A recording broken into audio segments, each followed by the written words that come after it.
Probabilidade, eu começo logo assim definindo algumas diferenças, né? Porque muita gente confunde probabilidade e análise combinatória. Ó, a análise combinatória, ela vê todas as possibilidades. Então a gente pode dizer ó, que a análise combinatória, deixa eu mudar de cor aqui. Deixa eu só alterar a cor aqui. Pronto. A análise combinatória, ela está aqui. Ó. Aqui está a análise combinatória. Está nesse campo. Por quê? Ela só encontra as possibilidades de um evento acontecer. Então, as possibilidades de um evento é de uma determinada situação, não vou dizer nenhum evento específico, né? E probabilidades já tem tudo a ver com a questão de um evento específico. Por exemplo, se eu lanço um dado, eu posso usar a análise combinatória fazendo o seguinte, ó, quantos números eu tenho no dado, ou seja, qual a possibilidade ou quantas possibilidades eu tenho de sair um número. Então, se eu tenho um dadinho na mão lá, jogo ele, a possibilidade de jogar ele e sair um número qualquer é 6. Existem 6 possibilidades. Agora, quando eu pergunto qual a probabilidade de sair o número 2, aí você vai dizer, num dado eu tenho uma numeração que vai de 1 a 6 e só tem o número 2, então só tem uma chance em 6, né? Ou seja, 1/6. Isso seria a probabilidade. Né? Então, para a gente diferenciar bem uma da outra, porque por aí afora muita gente confunde, né, análise combinatória com probabilidade. E, na verdade, a probabilidade ela depende da análise combinatória. Porque a análise combinatória é quem consegue construir o espaço amostral e a quantidade de eventos que tem, porque são possibilidades que vão trafegar ali. Esse exemplo mesmo que eu dei do dadinho, você pode observar que existe 6 números, então existe 6 possibilidades de sair um número, mas existe apenas uma possibilidade de sair o número 2. Então, quando eu coloco 1 sobre 6, eu estou calculando a probabilidade, mas eu estou fazendo uma razão entre possibilidades. Né? Daqui a pouco eu vou explicar melhor essa razão, essa parte aí das probabilidades. Ok? Então, basicamente é isso. E, assim como análise combinatória, existe muito essa pergunta, né? Professor, quando é que eu uso probabilidade? Vocês viram que na análise combinatória você usa a análise combinatória quando você está se deparando com combinações na sua vida, né? Aí eu dei o exemplo do camarada aí que abriu o guarda-roupa e ficava em dúvida em qual roupa ele iria usar, né? Qual roupa ele iria utilizar. Então acaba que a análise combinatória iria fazer todas essas combinações e iria trazer para a gente todas as possibilidades de looks que ele podia utilizar aí. E aí a probabilidade ela é usada no seguinte momento. Vamos dizer que tem um pessoal que está aguardando esse moço aí do guarda-roupa e a pergunta seja feita, ó, qual a probabilidade dele sair com a camisa vermelha?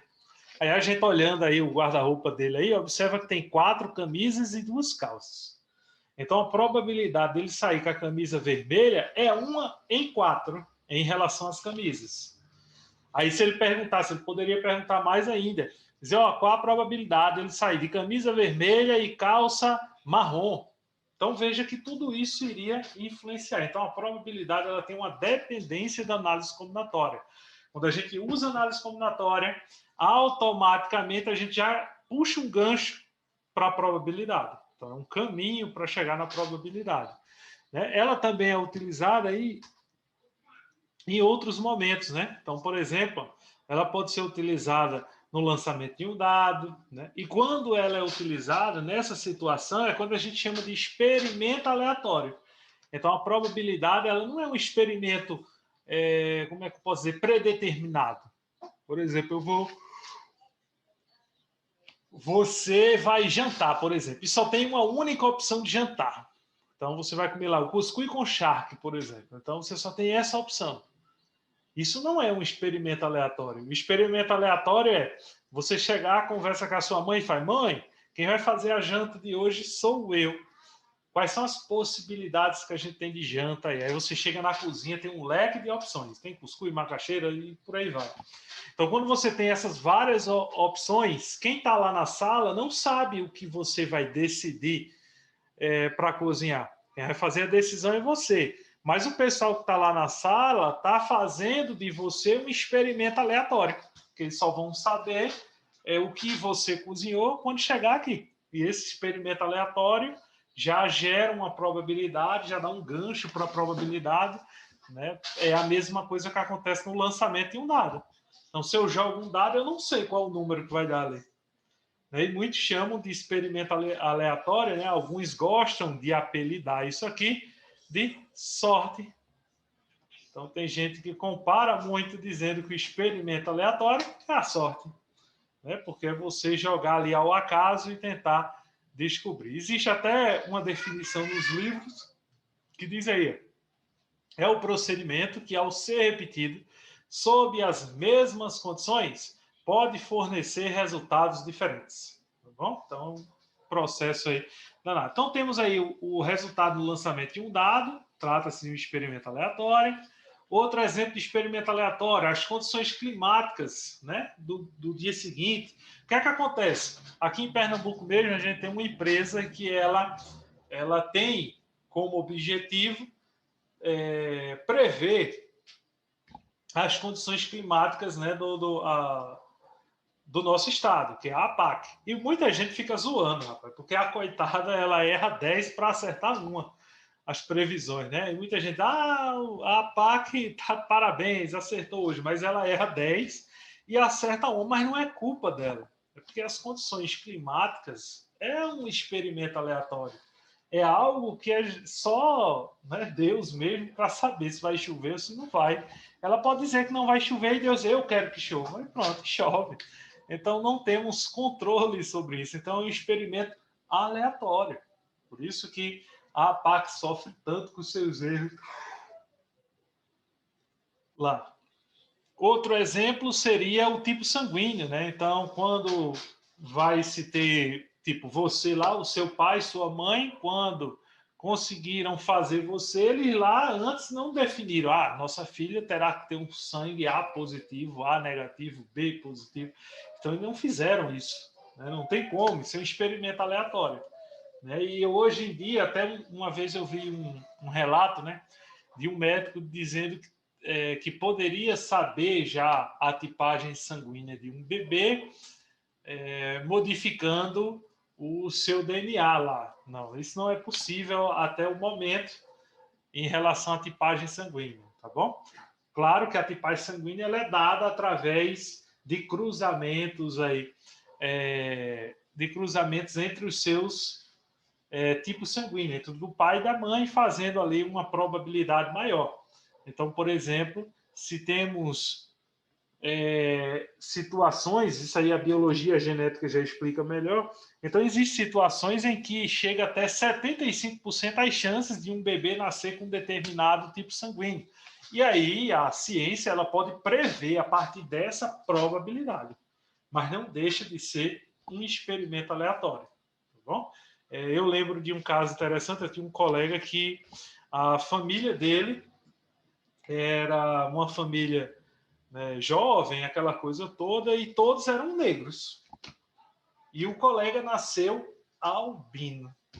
Ele não nasceu nem negro, nem branco em si, ele nasceu albino, literalmente albino, não podia nem levar sol, que ficava escamando. E aí era uma surpresa, todo dia era uma confusão, o pai brigava com a mãe, dizendo, esse não é meu filho não, você me traiu e não sei o que e tal, aquela coisa toda, então era essa confusão toda, até que eles encontraram um médico e o médico calmamente foi, conversou com eles e explicou que existia uma chance, né, deles terem um filho albino pelo tipo sanguíneo dele, né, e o alelo do albinismo lá, sei lá, era recessivo, então existia essa possibilidade dele ter. A chance era pequena, ou seja, eles tinham 25% de chance de ter um filho naquele tipo, daquele estilo, né, daquela tipagem sanguínea, no mesmo esquema. Então, eles tinham 25% de chance. Já tinham tido mais de 8 filhos. No nono, nasceu um albino.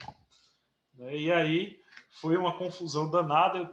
Eu até gostava só desse colega porque eu gostava de ajudá-lo também. Ele sofria bastante contra isso e o preconceito dentro de casa, né?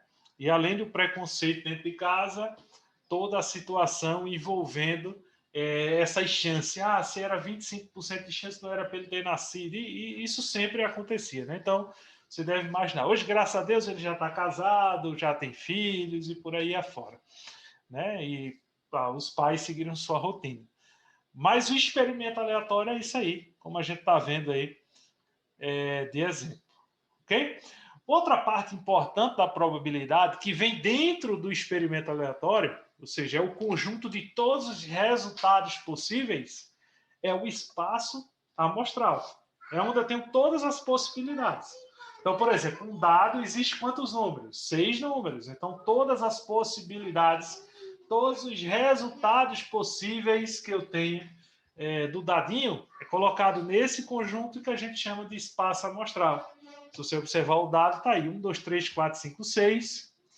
A tipagem sanguínea, temos o tipo A, tipo AB, tipo B e tipo O. Né? Até hoje, pelo menos ao que eu saiba, não existe nenhum outro tipo a mais aí. Você deve estar se perguntando aí sobre o RH, positivo, negativo. Por enquanto, nessa situação de experimento aleatório, isso não convém o caso.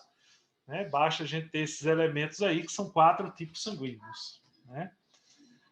Outra situação também interessante são os eventos. Né? Os eventos é parte do espaço amostral. Então, veja que a gente está trabalhando de subconjunto em subconjunto, um conjunto dentro do outro.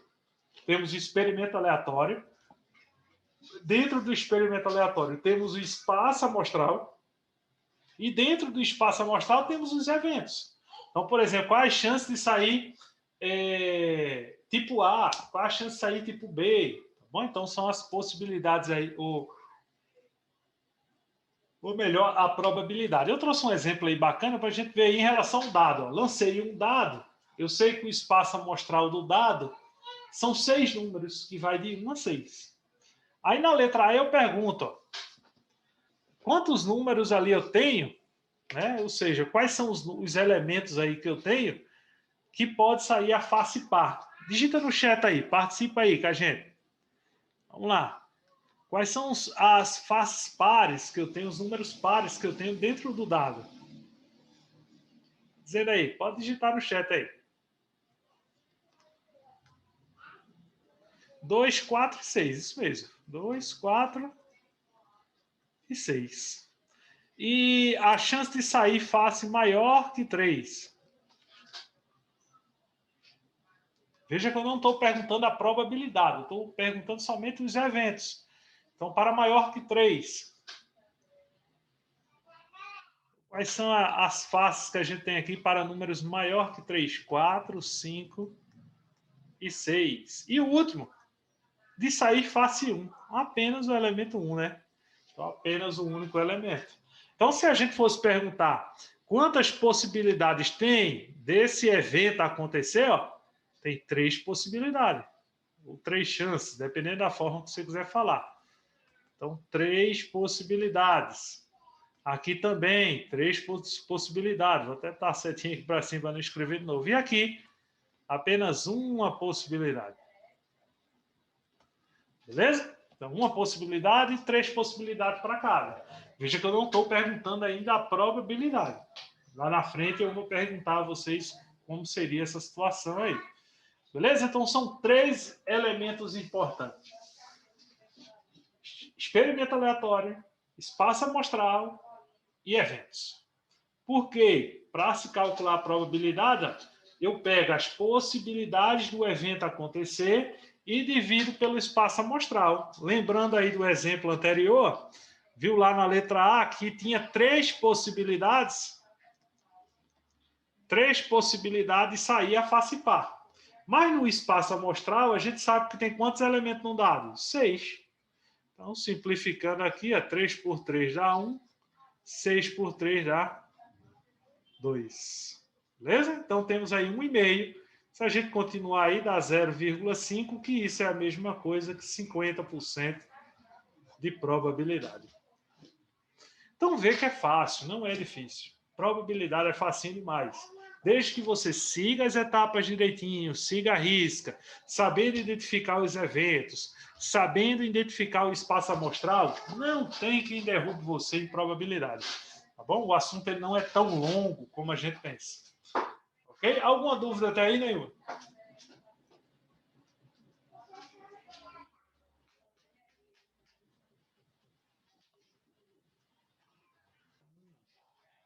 Eu falando em condições climáticas e olhando aqui para o céu aqui pela janela e estou vendo que está vindo a chuva. Vamos lá. Então, vamos lá. Se a gente já sabe calcular a probabilidade, vamos ver dois princípios básicos importantes da probabilidade. Que princípios são esses, professor? Porque acontece, às vezes, quando o evento ele ocorre sozinho, você calcula a probabilidade do jeito que a gente viu lá. Mas, às vezes, acontece de ter dois ou mais eventos acontecendo juntos, tá bom? Estão acontecendo ali de forma diferente. Os eventos que acontecem, né, ocorrem juntos, só, né, ou seja, eles são eventos independentes, nenhum depende do outro, mas eles ocorrem juntos. Por exemplo, qual a chance de sair? Qual a probabilidade de sair par e a face seja 1, por exemplo. Então veja que são dois eventos independentes que ocorrem juntos, um não depende do outro, mas estão ocorrendo juntos, ou seja, estão sendo ocorridos simultaneamente. Né? Em outras palavras, é quando no enunciado ele pede a probabilidade de alguma coisa e outra coisa. Você vê muito isso em genética, quem gosta de biologia mesmo, vai ver muito essa regrinha aí, muito em genética. E aí é o que a gente chama de regra do I. A regra do I ela faz o seguinte: quando a gente tem dois ou mais eventos acontecendo dessa forma, um evento e outro evento e outro evento e outro evento, você pega a probabilidade de cada um deles e multiplica entre si. Tá bom? Então vocês multiplicam entre si, faz o produto dessas probabilidades, beleza? E o outro princípio é a regra do ou. Então, quando tiver um evento ou outro evento, que esses eventos aí, eles não dependem um do outro. Por exemplo, eu disse, ó, de sair par e face 1. Agora eu estou dizendo sair par ou face 1. Então, quando isso acontece, a gente soma. Então, quando tiver o ou, você troca o ou por uma soma e soma essas probabilidades separadamente, tá bom? O único do I é que você vai ter que observar. Por exemplo, a regra de sair 1 e número par, a gente sabe que o número 1 não é par. Então não tem como sair o número 1 e ao mesmo tempo o número par na jogada de um dado, né? Claro que quando a gente fizer essa probabilidade aí, essa probabilidade ia ser zerada, né? Ou seja, ia dar zero devido a esse fato, ok? E aí? Até aí alguma dúvida? Pode perguntar, não fiquem acanhados, tá bom?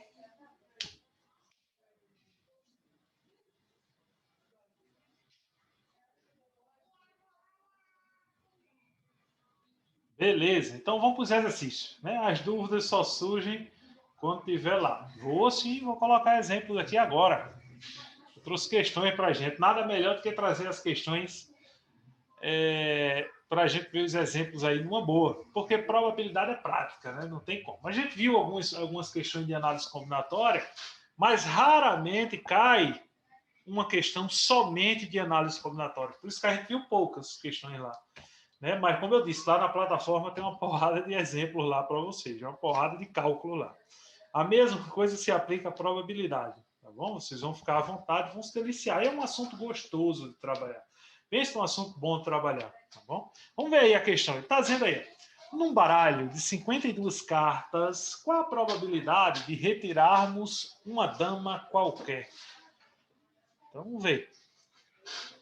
Isso, caos 2 é a minha questão. Essa questão que a gente está vendo aí é um exemplo disso. Claro que o enunciado está curto, mas é um exemplo de análise combinatória e probabilidade. Professor, qual é a análise combinatória que a gente vai fazer? Vamos lá, primeira análise. No baralho existe quantas cartas? 52. Então, isso aqui é o espaço amostral, que é o total. Aí agora ele quer retirar uma dama. Aí é nesse momento que entra a análise combinatória. Você precisa saber quantas damas existem no baralho. Tá bom? Para a gente ganhar tempo, eu já vou dizer a você, independente da carta do baralho, se ele disser dama, se ele disser um as de copa, se ele disser o número 1, número 3, 4, 5 do baralho, todas as cartas do baralho possuem 4 cartas cada. Qual é a diferença? Vai possuir 4 cartas, só que uma vai ter o coração, uma vai ter o ouro, né? Que a gente tem o ouro, que é um losangozinho vermelho. Independente da cor, viu, minha gente? Uma vai ter lá que isso aqui é o paus. E deixa eu ver se eu desenho a espada direitinho. Pronto, mais ou menos isso aí. Não mangue dos meus desenhos, tá bom? Mas um baralho vai possuir 4 cartas dessa aí. Ou seja, são 4 naipes, tá bom? Cada naipe desse aqui, ou seja, cada figurinha, vai possuir 13 cartas. Cada um possui 13. Tá bom? 13 cartas cada figurinha. Porém, cada um deles vai ter apenas uma dama. Então, se cada um vai ter apenas uma dama, se eu tenho 4 tipos, então eu vou ter 4 damas. Então, a probabilidade vai ser dada por 4 damas para 52. Simplificando aí, 4 por 4 dá 1. E 52 dividido por 4 vai dar 13. Essa é a probabilidade de, no baralho, retirar ao acaso uma dama qualquer. Bom, essa questão está bem facinha, porque eu vou, né, deixando difícil na medida do possível. Mas deu para entender ela aí direitinho?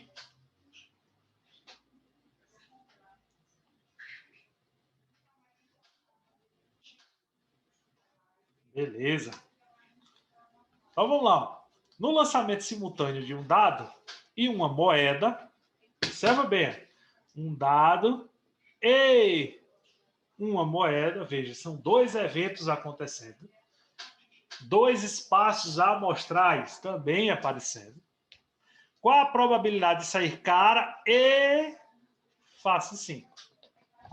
Então veja, 2 eventos acontecendo ao mesmo tempo, porém um não depende do outro. Tá bom? Então não tem dependência. Quando se tem dependência, né, que foi o caso quando eu disse é um único elemento, um único espaço amostral, aí a gente faz uma modificação na regrinha do I. Tá bom?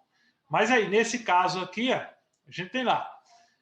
Primeiro vamos fazer aqui cara.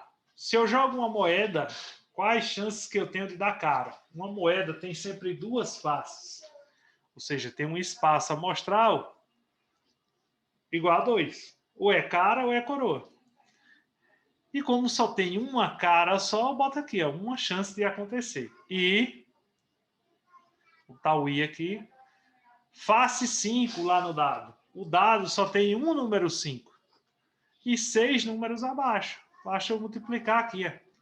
1 vezes 1, 1. 2 vezes 6, 12. Tá aí a probabilidade desse evento acontecer. Isso mesmo aí, vamos lá, aprendeu. Né? Palmas para você. Tá vendo?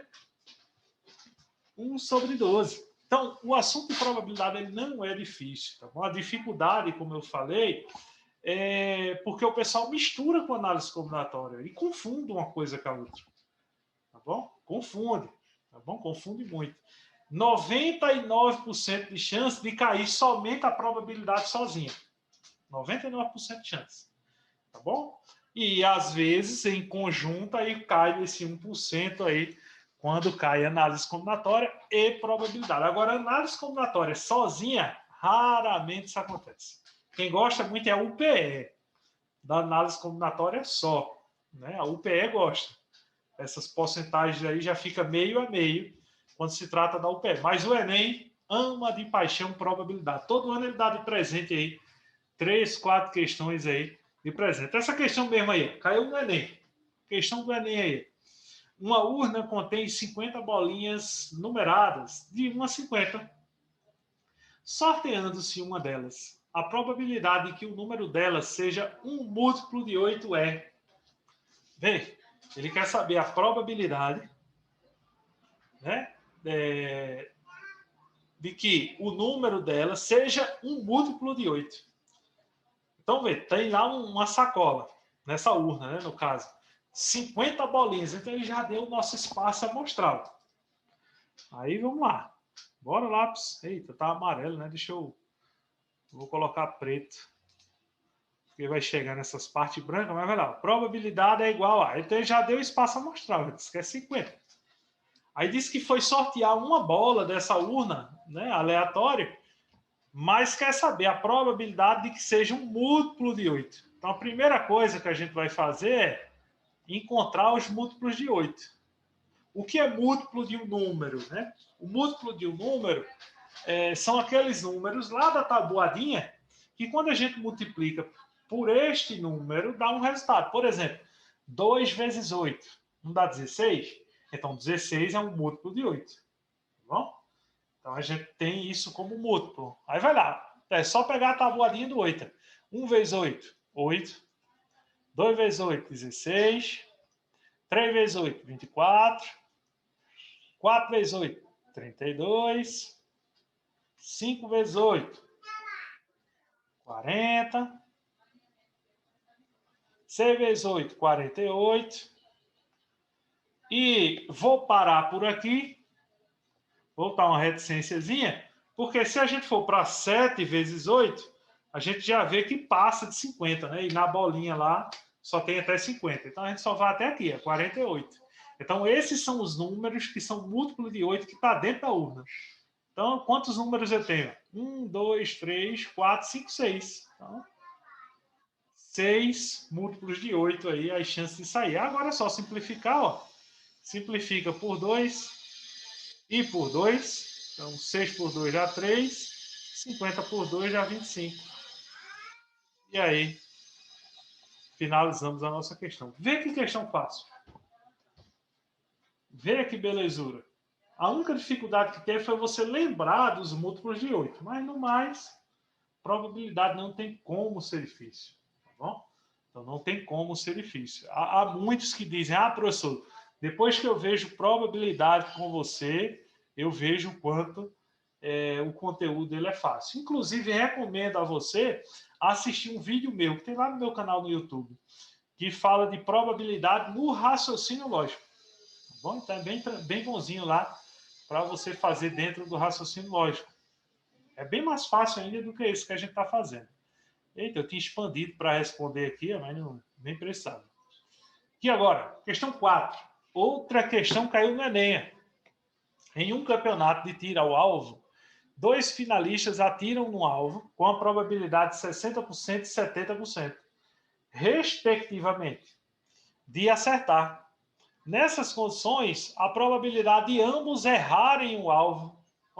Então ele quer saber a probabilidade de ambos errarem. Bem, ele deixou bem claro para a gente que os 2 finalistas atiram no alvo numa probabilidade de 60% e 70%. Então, regra do I vai ter um produto. Só que aqui não vai ser o produto entre esses valores aqui, né? Porque esses valores que foram dados aqui, 60% e 70%, são os valores correspondentes a acertar. E eles estão perguntando em relação a quem? Ao alvo de errar, então em relação ao erro. Aí é só a gente pegar o contrário dele, né? Ó, se 60%, o primeiro finalista, tem 60% de chance de acertar, né? O primeiro aí de errar, então ele vai ter 40% as chances de erro.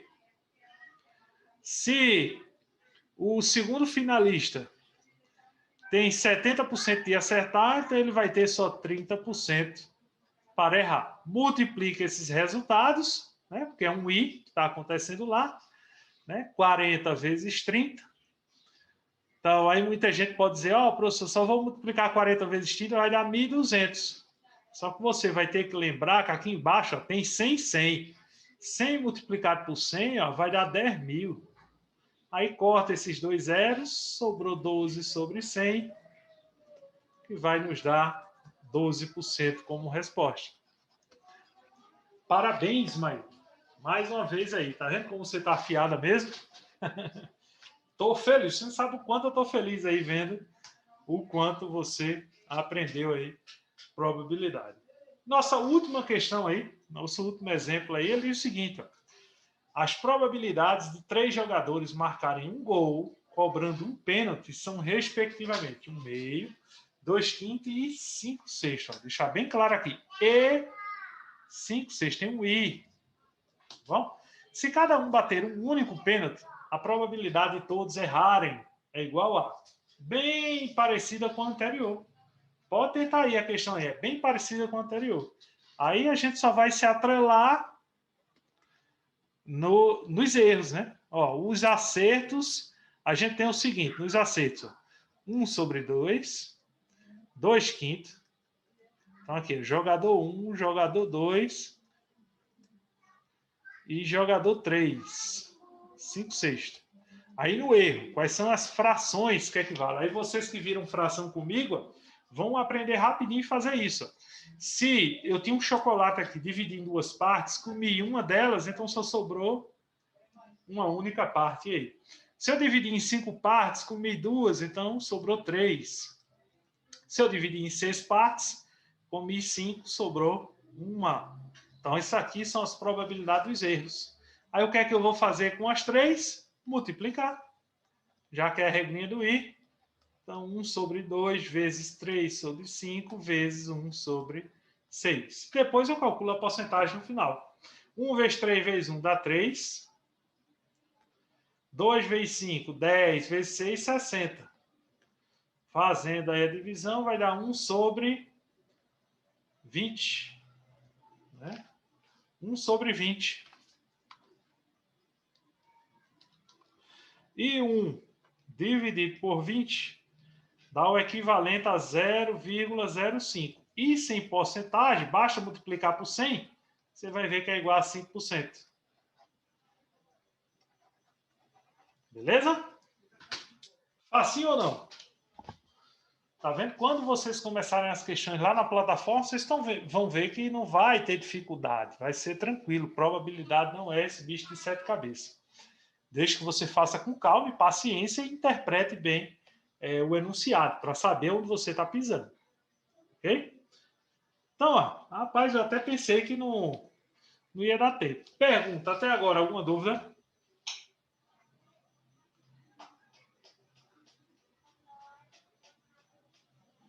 Então, ó, primeiramente, peço desculpa pelos contratempos que teve aí e agradeço de coração a presença, principalmente sua presença aí, Nailma. Muito obrigado por estar sempre aí nos acompanhando, estar sempre conosco aí, praticando, né? A nossa próxima aula, não lembro agora no cronograma, mas, se eu não me engano, ficou para a próxima terça mesmo, né? De hoje a 8. A gente se encontra de hoje a 8. De qualquer forma, eu posso falar lá no grupo para a gente ver a questão dessa aula que ontem foi cancelada. A gente faz uma reposição aí depois aí dessa aula para não fugir do nosso cronograma. Mas de antemão, temos a nossa aula mantida para a próxima terça, dia 29. Tá bom? A gente se encontra ao mesmo horário, nem que eu estique um pouco o horário, ao invés de começar às 3, começa às 14 horas, para a gente ter mais tempo, mas eu vou me comunicando pelo grupo lá com vocês. Ok? Desde já, muito obrigado. Vá-se embora lá praticar lá na plataforma. Bons estudos e até a próxima.